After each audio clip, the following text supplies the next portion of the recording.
Hello friend, कैसे हैं आप सब। उम्मीद है कि आप सब अच्छे हैं, आप लोग की तैयारी अच्छी चल रही है। तो आज हम सर डिस्कस करने वाले हैं साइंस में, यानी आप लोग सारे मैकेनिक्स यानी यांत्रिकी आप लोग सर डिस्कस करने वाले हैं। यानी जो भी क्वेश्चन देखने को मिलेगा वो मैकेनिक्स से क्वेश्चन आप लोग को रहेगा। तो वीडियो को लास्ट तक बन रहिएगा। और आप लोग को पता है कि बीपीएससी टायर 3 का एग्ज़ाम जून में होने जा रहा है, ठीक है। और साथ साथ ये भी याद रखिए टायर 4 के लिए भी आपको वीडियो हेल्पफुल रहेगा। और यहाँ से क्वेश्चन आप लोग को एग्ज़ाम में ज़रूर देखने को मिलेगा। तो वीडियो को लास्ट तक बनिएगा और आप लोग को एक तरह से आइडिया मिलेगा देखिए कौन क्वेश्चन जो है कितने बार रिपीटेशन होता है, ठीक है। चलिए तो स्टार्ट करते हैं हम लोग क्वेश्चन नंबर फर्स्ट। चलिए ये रहा क्वेश्चन नंबर आपका फर्स्ट। क्वेश्चन नंबर यहाँ पर फर्स्ट कहता है कि साधारणतः यंत्र किसी व्यक्ति की सहायता करता है। देखिए पहला ही क्वेश्चन दे रखा है, कह रहा है कि साधारण यंत्र किसी व्यक्ति की सहायता करता है। किस लिए करता है, तो यहाँ पर राइट आंसर आपका बी हो जाएगा। कम बल का प्रयोग करके भी उतना ही मात्रा में काम करने में। तो यहाँ पर सही जो आंसर हो जाएगा आपका बी हो जाएगा, ठीक है। चलिए आगे बढ़ते हैं हम लोग अगले प्रश्न की तरफ। चलिए देखिए अगला प्रश्न देखिए क्वेश्चन नंबर आपका यहाँ पे क्वेश्चन नंबर यहाँ पे 2 कहता है। क्वेश्चन नंबर यहाँ पे 2 कहता है कि एक व्यक्ति एक संवेदनशील तराजू पर खड़ा है, ठीक है, कोई बात नहीं। यदि वह गहरी सांस अंदर लेता है तो तराजू का रीडिंग क्या होगा। देखिए जैसे ही वो तराजू पर गहरी सांस लेगा तो तराजू का रीडिंग क्या हो जाएगा, बढ़ जाएगा। क्या हो जाएगा, बढ़ जाएगा, ठीक है ना। तो बढ़ने का मतलब क्या, उसका वजन बढ़ने से उसका रीडिंग क्या हो जाता है, बढ़ जाता है। तो यहाँ पर राइट आंसर आपका क्या हो जाएगा, ए हो जाएगा। लेकिन इस कंडीशन में यहाँ पर एक चीज़ और याद रखिए, यहाँ पर जो घनत्व जो है वो क्या हो जाता है, कम हो जाता है। तो खैर क्वेश्चन के अकॉर्डिंग यहाँ पर राइट आंसर आपका ए हो जाएगा। आगे बढ़ते हम लोग अगले प्रश्न की तरफ। ये रहा अगला प्रश्न देखिए क्वेश्चन नंबर आपका यहाँ पर क्वेश्चन नंबर आपका 3 कहता है कि निम्नलिखित में कौन सा राशि सदिश नहीं है। तो यहाँ पर देखिए विस्थापन सदिश राशि है जिसका मात्रक मीटर होता है। वेग क्या है, सदिश राशि है जिसका मात्रक क्या होता है, मीटर पर सेकेंड होता है। बल क्या है, सदिश राशि, इसका मात्रक क्या होता है, न्यूटन होता है। तो आपसे पूछ रहा है कौन इसमें सदिश नहीं, तो आयतन जो है ये आपका सदिश ने, बल्कि ये अदिश राशि, इसका मात्रक होता है मीटर क्यूब होता है, ठीक है। चलिए आगे बढ़ते हैं हम लोग। क्वेश्चन नंबर यहाँ पर 4 कहता है निम्नलिखित में कौन सी सदिश राशि। देखिए यहाँ पर आपसे पूछा इसमें कौन सा सदिश राशि है। तो यहाँ पर देखा है तो समय सदिश राशि नहीं है, चाल भी सदिश राशि नहीं है, दूरी भी सदिश राशि नहीं। अभी थोड़ा देर पहले क्वेश्चन नंबर 3 में मैंने बताया था विस्थापन क्या है, सदिश राशि, इसको बोलते हैं डिस्प्लेसमेंट, इसका मात्रक होता है मीटर, ठीक है। चलिए आगे बढ़ते हैं हम लोग। ये रहा अगला प्रश्न देखिए क्वेश्चन नंबर आपका 5 कहता है निम्नलिखित में कौन सी सदिश राशि नहीं। यहाँ पर आपको बताएं इसमें कौन सा सदिश राशि नहीं है। तो यहाँ पर पहला ही ऑप्शन जो दे रखा है ये आपका सदिश राशि नहीं है। बाल की वेग की अगर बात करते हैं, विस्थापन की बात करते हैं, टॉर्क की अगर बात करते हैं, तो सब आपके क्या है, सदिश राशि के उदाहरण है। कमेंट सेक्शन में बताइएगा टॉर्क का ऐसा मात्रक क्या होता है, टॉर्क का ऐसा मात्रक क्या होता है। आगे बढ़ते हम लोग। ये रहा अगला प्रश्न देखिए क्वेश्चन नंबर आपका 6। क्वेश्चन नंबर यहाँ पे 6 कहता है निम्नलिखित में कौन अदिश राशि है। देखिए अभी सदिश और अदिश पूछा जा रहा है, बताइए। तो यहाँ पर जो सही जो आंसर हो जाएगा आपका अदिश राशि, तो यहाँ पर डायरेक्ट आंसर आपका बी हो जाएगा। यानी प्रेशर यानी दाब जो है आपका क्या होता है, अदिश राशि, इसका मात्रक क्या होता है, न्यूटन पर मीटर स्क्वायर होता है। या इसी को बोल सकते हैं कि 1 newton per metre square equal to 1 pascal, यानी इसका मात्रक पास्कल भी होता है, ठीक है। बाकी आपका बल और वेग और त्वरण जो है ये सभी के सभी आपके क्या है, सदिश राशि हैं। बल का मात्रक क्या होता है, न्यूटन होता है। वेग का मात्रक क्या होता है, मीटर पर सेकेंड। और त्वरण का मात्रक होता है मीटर पर सेकेंड स्क्वायर होता है, ठीक है। चलिए आगे बढ़ते हैं हम लोग। दोस्त सेशन को लाइक करते चलिएगा। चलिए क्वेश्चन नंबर यहाँ पर 7 देखिए क्वेश्चन पूछा गया है IAS प्री 1997 क्वेश्चन पूछा गया, ठीक है। कहता है निम्नलिखित में कौन सी एक सदिश राशि है, बताइए। तो यहाँ पर देखा है तो पहला ही ऑप्शन जो दे रखा है संवेग, जो क्या होता है यहाँ पर सदिश राशि है जिसका फॉर्मूला होता है mv होता है। क्या होता है, यानी संवेग इक्वल टू क्या होता है, mv होता है। इसका मात्रक होता है किलोग्राम मीटर पर सेकेंड होता है। बाकी आपका दाब हो गया, कार्य हो गया, ऊर्जा हो गया, ये सभी अदिश राशि है। दाब का मात्रक पास्कल होता है, कार्य का मात्रक जूल होता है या न्यूटन मीटर भी बोल सकते हैं, ठीक है। ऊर्जा की मात्रक भी जूल होता है, ठीक है। चलिए आगे बढ़ते हम लोग अगले प्रश्न की तरफ। क्वेश्चन नंबर यहाँ पे 8 कहता है पदार्थ के संवेग यानी मोमेंटम और वेग के अनुपात में कौन सी भौतिक राशि प्राप्त होता है, बताइए। देखिए बीपीएससी में क्वेश्चन पूछा गया है। अब मोमेंटम की बात होता है, मोमेंटम किसको बोला, पी इक्वल टू क्या होता है, एम भी होता है। तो आपसे क्या पूछा है, संवेग और वेग के अनुपात, ये संवेग का सिंबल हो गया और वेग इसके नीचे आया, यानी कुल मिलाकर बोल सकते हैं एम इक्वल टू क्या हो जाएगा, पी बाई भी। पी का मतलब संयोग हो गया, तो दोनों के रेशियो को क्या बोलते हैं, तो द्रव्यमान बोलते हैं। तो राइट आंसर आपका यहाँ पर सी हो जाएगा। ठीक है, चलिए आगे बढ़ते हम लोग अगले प्रश्न की तरफ। ये रहा अगला प्रश्न, देखिए क्वेश्चन नंबर आपका 9। कहता है बल जो है गुणनफल होता है, आपको बताना है कि बल जो है किसका गुणनफल होता है। तो याद रखिए, यानी फोर्स जो होता है मास का और उसके त्वरण के गुणनफल के बराबर होता है, जिसको बोलते हैं हम लोग बल बोलते हैं। तो यहाँ पर सही आंसर हो जाएगा आपका, तो यहाँ पर देखा जाए तो राइट आंसर आपका 9 का बी हो जाएगा, द्रव्यमान और त्वरण। ठीक है, और ये बल अगर बात करते तो ये सदिश राशि है, और यहाँ पर त्वरण भी क्या आपका सदिश राशि, लेकिन ये द्रव्यमान आपका अदिश राशि है। ठीक है, चलिए आगे बढ़ते हैं हम लोग। ये रहा अगला प्रश्न की क्वेश्चन नंबर आपका यहाँ पे 10। क्वेश्चन में 10 कहता है कि यदि किसी घन के आयतन पृष्ठ क्षेत्रफल को निरूपित करने वाली संख्याएं समान हो तो उन घन के किनारे की लंबाई की माप की इकाई बताना है। देखिए यहाँ पर एक समझिए, उसका लंबाई बताने, भुजा बताना है। ठीक है, तो देखिए घन की बात किया तो घन का आयतन का फॉर्मूला क्या होता है, भुजा का स्क्वायर, तो बोल सकते हैं साइड का क्यूब हो जाएगा। यानी घन का आयतन का फॉर्मूला क्या होता है, साइड का क्यूब होता है, कोई दिक्कत नहीं। उसके बाद घन के पृष्ठ क्षेत्रफल क्या कितना होता है, तो बोलिए 6 गुने साइड का स्क्वायर होता है। आपको कह रहा है कि दोनों को संख्या मान क्या बराबर, तो दोनों को हमने बराबर कर दिया। अब यहाँ पर देखिए एस पे क्यूब है, यहाँ पे एस पे क्या है आपका स्क्वायर है, तो 2 एस हट जाएगा, यानी एस इक्वल टू क्या आएगा यहाँ पर आपका 6 आएगा। बस यही तो करना है, कुछ नहीं करना। यहाँ पर एस का मान यानी भुजा का मान यानी घन के किनारे का मान जो आया वो आपका 6 आया। तो राइट आंसर आपका यहाँ पे क्या हो जाएगा, डी हो जाएगा। ठीक है, चलिए आगे बढ़ते हैं हम लोग। ये रहा अगला प्रश्न, देखिए क्वेश्चन नंबर आपका यहाँ पे 11 कहता है कि ऊर्जा संरक्षण का आशय है बताइए। तो यहाँ पर देखिए ऊर्जा संरक्षण की बात किया जा रहा है, तो यहाँ पर राइट आंसर आपका डी हो जाएगा। ऊर्जा का न तो सृजन किया जा सकता, मतलब नहीं इसको बनाया जा सकता है और नहीं इसको विनाश किया जा सकता है। तो राइट आंसर आपका यहाँ पर क्या हो जाएगा, आपका डी हो जाएगा। क्वेश्चन नंबर यहाँ पे 12 कहता है हमारे द्वारा उपयोग की जाने वाले ऊर्जा के अधिकांश स्रोत संग्रहित सौर ऊर्जा का प्रतिनिधित्व करते हैं। निम्नलिखित में से कौन सा अंतः सूर्य की ऊर्जा से व्युत्पन्न नहीं होता है, बताइए। देखिए यूपीपीसीएस प्री 2022 में क्वेश्चन पूछा गया है, बताइए। तो देखिए यहाँ पर सही जो आंसर हो जाएगा आपका, यहाँ पर 2 आंसर होगा, यानी यहाँ पर नाभिकीय ऊर्जा भी हो जाएगा और भूतापीय ऊर्जा भी हो जाएगा। ठीक है, तो यहाँ पर सही जो आंसर हो जाएगा आपका ए और बी दोनों हो जाएगा। ठीक है, चलिए आगे बढ़ते हैं हम लोग। ये रहा अगला प्रश्न, देखिए क्वेश्चन नंबर आपका यहाँ पे क्वेश्चन नंबर यहाँ आपका 13 कहता है, क्वेश्चन नंबर यहाँ पर आपका ये 13 है। क्वेश्चन नंबर 13 कहता है कि हवाओं की ऊर्जा होती है। अब देखिए हवा में कौन सी ऊर्जा होती है, बहुत प्यारा से क्वेश्चन दे रखा है। तो याद रखिए इसमें क्या होता है, केवल गतिज ऊर्जा होता है। अब गतिज ऊर्जा की बात करें, इसका फॉर्मूला क्या होता है, 1/2 mv² होता है। ठीक है, चलिए आगे बढ़ते हैं हम लोग। 2 सेशन को लाइक करते चलिएगा। चलिए रहा क्वेश्चन नंबर आपका 14। क्वेश्चन नंबर 14 कहता है कि वायु शक्ति जिसको बोलते हैं विंड पावर में ऊर्जा का कौन सा रूप विद्युत ऊर्जा में परिवर्तित होता है। तो अभी हमने बताया कि वायु में जो होता है उसमें कौन सी ऊर्जा होता है, तो गतिज ऊर्जा होता है। ठीक है, तो राइट आंसर आपका यहाँ पर क्या हो जाएगा, बी हो जाएगा। आगे बढ़ते हैं हम लोग। चलिए रहा क्वेश्चन नंबर आपका 15। देखिए यहाँ पर क्या करना है, सूची 1 को सूची 2 से क्या करना है, आपको मिलान करने हैं।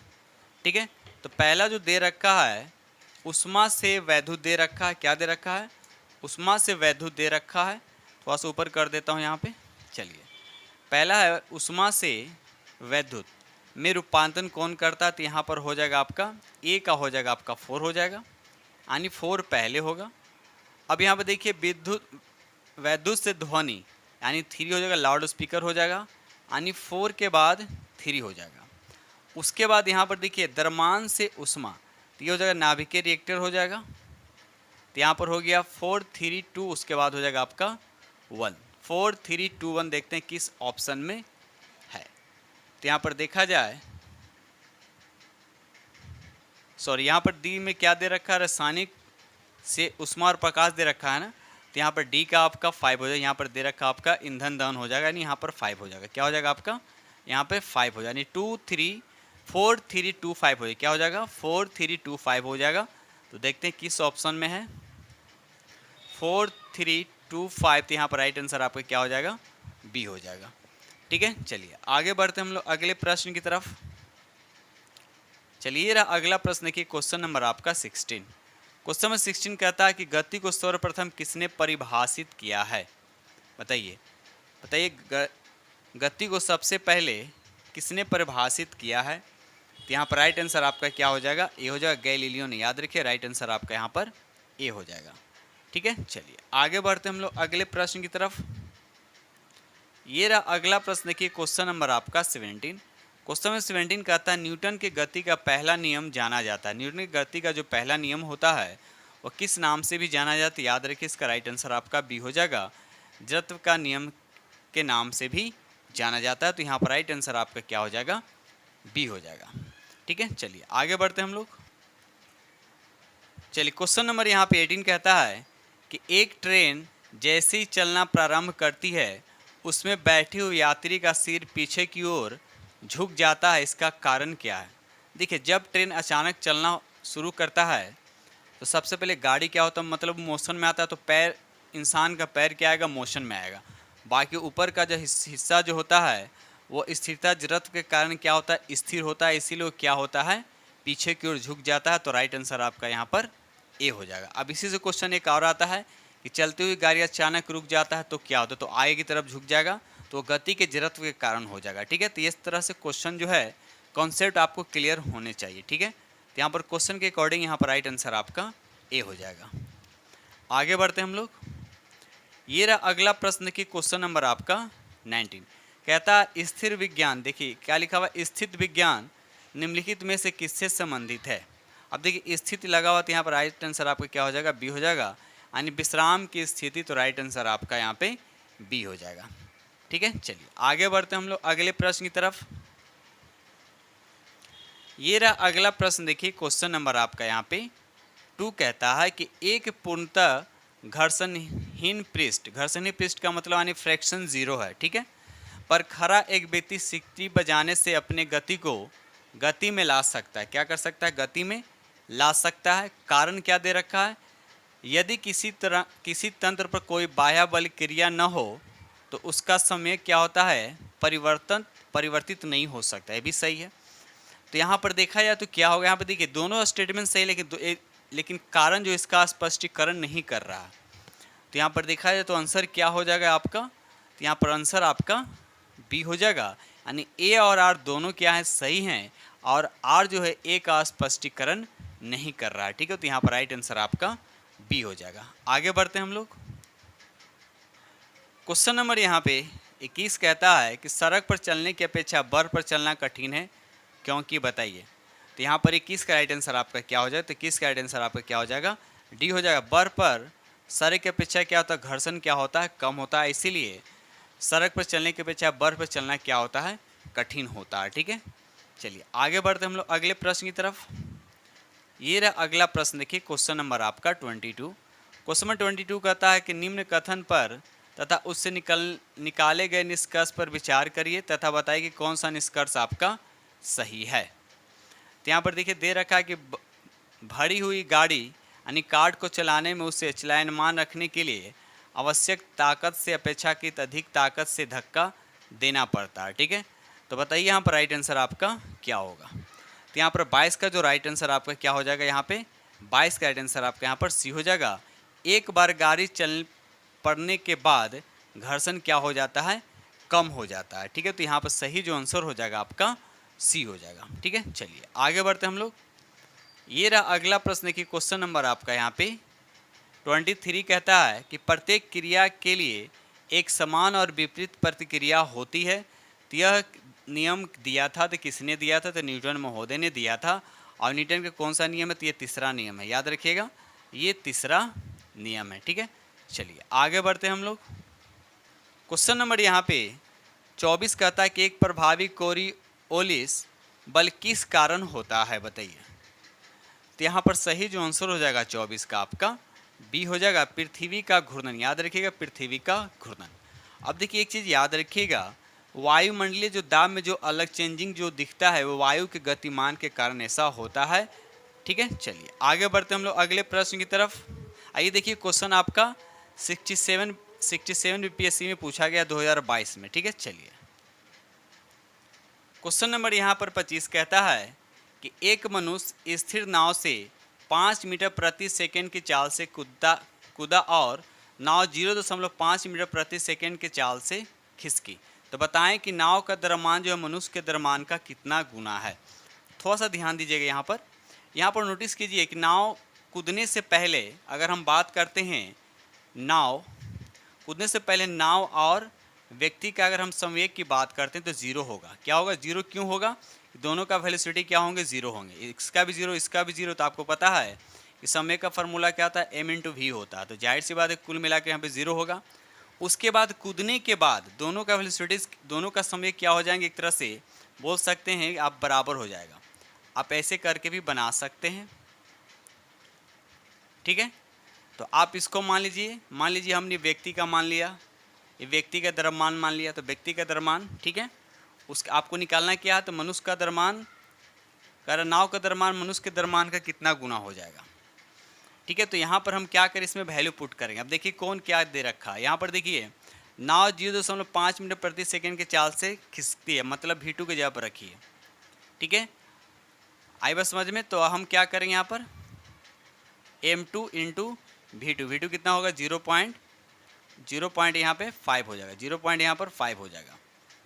ठीक है, उसके बाद यहाँ देखिए ऊपर लिखा हुआ है कि एक मनुष्य 5 मीटर प्रति सेकंड के चाल से कूदता है, तो यहाँ पर क्या हो जाएगा? आपका 5 हो जाएगा, यानी m1 इंटू क्या हो जाएगा? 5 हो जाएगा। तो आपको निकालना है कि नाव का जो द्रव्यमान है मनुष्य के द्रव्यमान का कितना गुना होगा। तो नाव का द्रव्यमान ये होगा। ठीक है, नाव का द्रव्यमान कौन होगा? ये होगा, यानी m2। तो m2 यहाँ से निकल कर क्या आएगा? m1 ऊपर ही रह जाएगा, आई इंटू क्या हो जाएगा? 5, और नीचे हो जाएगा आपका 0.5। 0 क्या हो जाएगा? नीचे 5 होगा। तो 5 से 5 कटेगा, तो अब उसके बाद इसको जब डेसिमल को 0.5 नीचे ऊपर 5 है, इसको ऑल ओवर सॉल्व कीजिएगा तो आपका 10 आएगा, क्योंकि इसको 10 कीजिएगा ना, यानी 5/10 करेंगे तो 10 कहाँ चला जाएगा? ऊपर। तो यहाँ पर राइट आंसर आपका क्या हो जाएगा? 10। यानी कहने का मतलब ये हुआ कि नाव का जो द्रव्यमान होगा मनुष्य के द्रव्यमान का कितना गुना हो जाएगा? तो 10 गुना हो जाएगा। ठीक है, चलिए आगे बढ़ते हम लोग अगले प्रश्न की तरफ। ये रहा अगला प्रश्न, कहता है क्वेश्चन नंबर यहाँ पे 26 कहता है कि एक ट्रक दे रखा है, एक कार दे रखा है, और उसके बाद एक मोटरसाइकिल की गतिज ऊर्जाएं क्या है? समान दे रखा है, कोई बात नहीं। फिर कहता है कि समान अवरोधक बल लगाए जाएं और सब पे क्या इक्वल क्या कर रहा है? फोर्स लग रहा है, यानी बल लग रहा है। तो वे क्रमशः x और y दूरी पर रुकेंगे। तो आपको बताना इस सब में क्या होगा। तो ऑप्शन देखते हैं किस तरह से दे रखा है। तो यहाँ पर देखिए ऑप्शन इस तरह से दे रखा है। सबसे पहली बात है संवेग सबका बराबर है, संवेग बराबर है, यानी के E is equal to KE2। ठीक है, और उसके बाद दे रखा है काइनेटिक एनर्जी 3, तीनों को काइनेटिक एनर्जी क्या दे रखा है? बराबर दे रखा है, और सब पर बराबर फोर्स अप्लाई हो रहा है। ठीक है, तो जब सब पे बराबर फोर्स अप्लाई हो रहा है, सबको काइनेटिक एनर्जी इक्वल दे रखा है, तो सभी जो है इक्वल डिस्टेंस तय करेंगे। यानी कहने का मतलब क्या होगा? एक्स जो है, वाई जो है और जेड, तीनों क्या होंगे? आपस में बराबर हो जाएंगे। तो यहाँ पर राइट आंसर आपका क्या हो जाएगा? सी हो जाएगा। ठीक है, चलिए आगे बढ़ते हैं हम लोग। चलिए ये रहा बहुत प्यारा क्वेश्चन है, बहुत बार एग्जाम में क्वेश्चन देखने को मिलता है। ठीक है, कहता है कि दो समान द्रव्यमान की वस्तु की गतिज ऊर्जा का अनुपात दे रखा है, 4:9 दे रखा है। ठीक है, तो उनके वेगों का अनुपात बताएं। सिंपल से पहले आपको फार्मूला पता होना चाहिए। संवेग दे रखा है ना, तो संवेग का फार्मूला क्या होता है? 1/2 mv1 का स्क्वायर कर दिया, नीचे कर दिया 1/, दोनों का रेशियो में लिख देते हैं। ठीक है, ये फार्मूला होता है। ठीक है ना। अब देखिए यहाँ पर हमने क्या किया, मास बराबर, क्योंकि यहाँ पर कह रहा है कि द्रव्यमान समान है, तो m से m कट गया, ये कट गया। यानी एक तरह से यहाँ पर समझ सकते हैं। तो आप लोग को ये भी पता होगा कि काइनेटिक एनर्जी जो होता है वो डायरेक्टली प्रोपोर्शनल किसका होता है? वेलोसिटी का होता है, वेलोसिटी के स्क्वायर का होता है। ठीक है, तो आपको काइनेटिक एनर्जी दे रखा है, मान लिया कि 4 दे रखा है, और दूसरा का अगर हम बात करें, दूसरा को भी तो ऐसे लिख सकते हैं ना, मान लिया V1 कर दिया, यहाँ पर हो जाएगा आपका V2 हो जाएगा।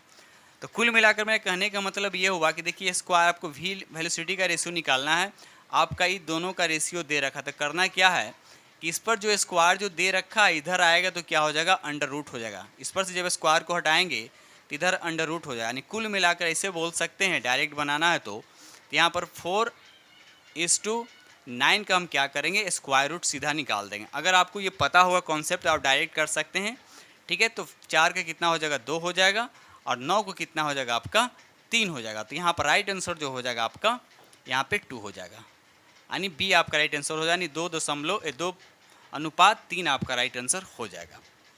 ठीक है, चलिए आगे बढ़ते हैं हम लोग अगले प्रश्न की तरफ। ये रहा अगला प्रश्न, कहता है क्वेश्चन नंबर आपका 28 कहता है साइकिल और कार में बॉल बेरिंग का प्रयोग होता है क्योंकि, बताइए। तो यहाँ पर देखा पहिए और धुरी के बीच स्पर्श का वास्तविक क्षेत्र बढ़ाया जाता, तो ये नहीं होगा। बी में लिखा पहिया और धुरी के बीच के स्पर्श का प्रभावित क्षेत्र को बढ़ाया, तो ये भी नहीं होगा। आगे ऑप्शन देखते हैं हम लोग। सी में ऑप्शन यहाँ पर दे रखा है कि पहिया और धुरी के बीच के स्पर्श का प्रभावित क्षेत्र घट जाता है, तो ये आंसर आपका राइट होगा। तो राइट आंसर आपका यहाँ पर सी हो जाएगा। ठीक है दोस्त, चलिए आगे बढ़ते हैं हम लोग।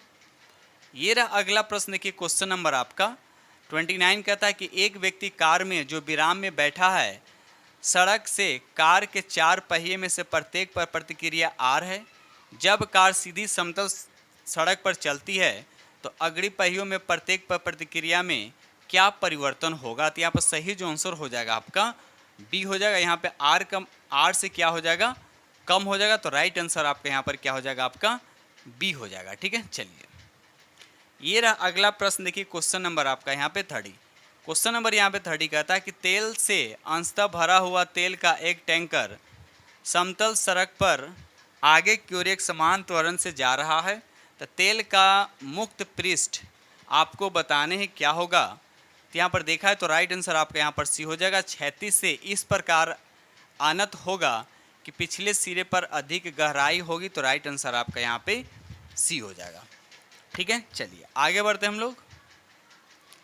ये रहा अगला प्रश्न, देखिए क्वेश्चन नंबर आपका 31। क्वेश्चन नंबर यहाँ पे 31 कहता है कि एक तीक्ष्ण वृत्ताकार, देखिए वृत्ताकार पथ लिखा हुआ, ठीक है। एक तीक्ष्ण वृत्ताकार पथ तीव्र गति से जाता हुआ 4 पहियों वाला वाहन है, जिसमें 4 पहिया वाहन है, ठीक है। बाकी आप स्टेटमेंट, आपको 4 स्टेटमेंट यहाँ पर दे रखा है, आपको बताने इसमें से कौन सा स्टेटमेंट आपका सही है।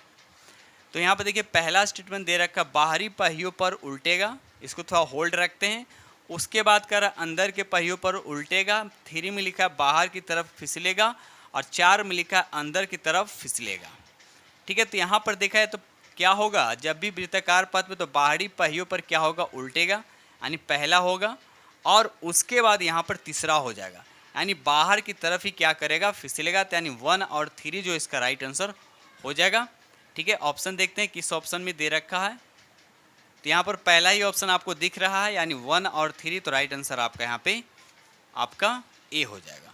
ठीक है, चलिए आगे बढ़ते हैं हम लोग अगले प्रश्न की तरफ। ये रहा अगला प्रश्न, देखिए क्वेश्चन नंबर आपका यहाँ पे क्वेश्चन नंबर आपका 32 कहता है किसी बल्लेबाज द्वारा क्रिकेट की गेंद को मारने पर गेंद समतल जमीन पर लुढ़कती है। ठीक है, कुछ दूर चलने के बाद, कुछ दूर लुढ़कने के बाद गेंद रुक जाती है। गेंद रुकने के लिए धीमी होती है, यानी धीरे धीरे रुक जाती है, यानी धीमी हो जाती है। तो आपको बताना है धीमी क्यों हो जाती है। तो यहाँ पर सीधा से एक आंसर दे रखा है, राइट आंसर आपके यहाँ पर सी होगा। गेंद के गति की दिशा में एक विपरीत बल लगता है, जिसको बोलते हैं फ्रिक्शन। क्या बोलते हैं उसको, फ्रिक्शन, एक तरह से फ्रिक्शनल फोर्स लगता है, जिसकी वजह से क्या होता है, वह गेंद रुक जाती है। ठीक है, यानी कुछ दूर चलने के बाद क्या होता है, रुक जाती है। तो यहाँ पर राइट आंसर आपका सी हो जाएगा। और एक चीज़ हमेशा याद रखिए, किसी भी गतिशील वस्तु के अपोजिट में हमेशा घर्षण बल लगता है, हमेशा अपोजिट लगता है, याद रखिएगा। चलिए आगे बढ़ते हम लोग अगले प्रश्न की तरफ। चलिए क्वेश्चन नंबर यहाँ पे 33 कहता है कि त्वरण ज्ञात करने का सही सूत्र आपको बताने हैं। तो यहाँ पर देखिए ऑप्शन देखिएगा, तो यहाँ पर पहला ही ऑप्शन आपको दिख रहा है, एज इक्वल टू क्या हो जाएगा, यहाँ पर एज इक्वल टू क्या होगा, तो v - u/t हो जाएगा। ठीक है, अगर इसको सॉल्व कीजिएगा तो इसको इस तरह से भी लिखा था, v इज इक्वल टू क्या हो जाएगा, u प्लस ए टी। क्या होता है, u प्लस ए टी, ये भी एक फार्मूला होता है जो इसी को सॉल्व करने पे ये आता है। ठीक है, तो यहाँ पर राइट आंसर आपका ए होगा। v क्या होता है, तो v जो होता है इसका किसी भी ऑब्जेक्ट का फाइनल वेलोसिटी होता है, और किसी भी ऑब्जेक्ट का उसी ऑब्जेक्ट का क्या हो जाएगा आपका इनिशियल यानी प्रारंभिक वेलोसिटी, आई हो जाएगा अंतिम वेलोसिटी, टी हो जाता है आपका टाइम, आई हो गया आपका त्वरण। ठीक है, तो यहाँ पर राइट आंसर आपका ए हो जाएगा। ठीक है दोस्त, चलिए आगे बढ़ते हम लोग अगले प्रश्न की तरफ। क्वेश्चन नंबर यहाँ पे 34 कहता है कि वॉशिंग मशीन का कार्य सिद्धांत बताना, मतलब आपको बताने कि वॉशिंग मशीन जो काम करता है वह किस सिद्धांत पे, किस प्रिंसिपल पे काम करता है। तो याद रखिएगा इसका राइट आंसर आपका हो जाएगा अपकेंद्रण, जिसको बोलते हैं सेंट्रीफ्यूगल फोर्स भी कहा जाता है। चाहे दूध से अगर आप मक्खन भी निकाल रहे हैं तो इसी प्रोसेस के द्वारा, इसी मेथड के द्वारा हम लोग निकालते हैं। तो यहाँ पर राइट आंसर आपका ए हो जाए। देखिए क्वेश्चन कितना बार रिपीटेशन हुआ है। ठीक है, अलग अलग एग्जाम में ये क्वेश्चन पूछा गया है। आगे बढ़ते हम लोग अगले प्रश्न की तरफ। क्वेश्चन नंबर यहाँ पे 35 कहता है कि मथने के बाद क्रीम, यानी दूध को मथने के बाद क्रीम दूध से अलग हो जाने का कारण आपको बताएं, तो इसका भी आंसर वही हो जाएगा। राइट आंसर आपका यहाँ पे सी हो जाएगा, यानी अपकेंद्रीय बल के कारण क्या होता है, दूध से क्रीम हम लोग निकालते हैं। ठीक है दोस्त, तो इस तरह से हमने आप लोग के साथ 35 क्वेश्चन आपसे डिस्कस किया हो, जो मैकेनिक से जितने भी पीसीएस एग्ज़ाम इंडिया में हुआ है उससे रिलेटेड जितने भी क्वेश्चन मैकेनिक्स का बना 35 आप लोग साथ हम डिस्कस किया हूँ। तो उम्मीद करता हूँ कि आप लोग को जैसे बीपीएससी का एग्ज़ाम जो टायर 3 या टायर 4 का भी होगा तो उसमें क्वेश्चन आप लोग को इस तरह का देखने को मिलेगा। ठीक है दोस्तों, इसी के साथ हम वीडियो करते हैं समाप्त। और जो फ्रेंड इस चैनल पर पहली बार विजिट कर रहे हैं तो चैनल को सब्सक्राइब कीजिएगा और अपने दोस्तों में शेयर जरूर कर दीजिएगा।